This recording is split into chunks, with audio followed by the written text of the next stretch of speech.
संसदेचं पावसाळी अधिवेशन 21 जुलै 2025 पासून सुरू झालंय।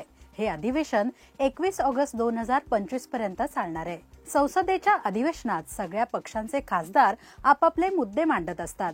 संसदेच्या अधिवेशनात मंत्र्यांना विविध विषयांवरचे प्रश्नही विचारले जातात। अधिवेशनात अनेक प्रस्तावही पारित होत असतात। पण तुम्ही कधी असा विचार केलाय का की या संसदेच्या अधिवेशनासाठी किती खर्च होत असेल? हे अधिवेशन वेळेआधीच गुंडाळलं तर किती पैसे वाया जातात याचा विचार तुम्ही कधी केलाय का? हे जाणून घेण्यासाठी हा व्हिडिओ शेवटपर्यंत बघा आणि हिंदुस्तान पोस्टला लाईक, शेअर आणि सबस्क्राइब करायला विसरू नका। संसदेच्या यंदाच्या पावसाळी अधिवेशनात पहिल्याच दिवशी विरोधकांच्या गदारोळामुळे कामकाज काही काळासाठी तहकूब करण्यात आलं। हे कामकाज ठप्प झाल्यामुळे लाखो रुपये वाया गेले।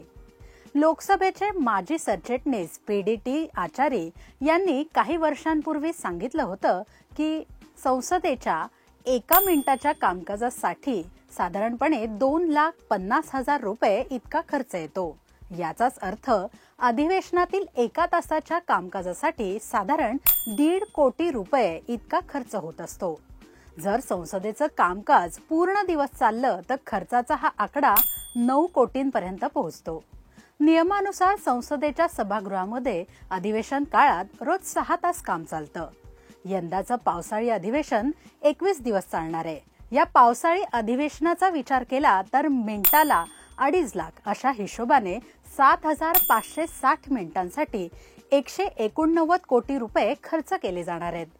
संसद भवनाची देखभाल, पाणी, खाद्यपदार्थ, वीज, इलेक्ट्रॉनिक सिस्टीम, सीसीटीव्ही कॅमेरे अशा अनेक गोष्टींसाठी पैसे खर्च केले जातात। याशिवाय सुरक्षा व्यवस्था, संसदेत काम करणाऱ्या लोकांचा पगार, इंधनासाठी होणारा खर्च या सगळ्या बाबीही लक्षात घ्याव्या लागतील। संसद भवनात येणाऱ्या खासदारांनाही रोजच्या खर्चासाठी पैशांची तरतूद करण्यात आली आहे।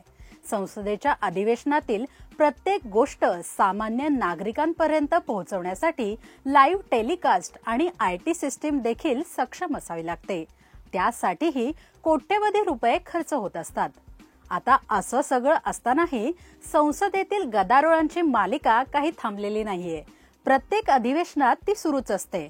यंदाच्या मान्सून सत्रामध्ये पुढे काय घडणार हे आता पाहावं लागेल।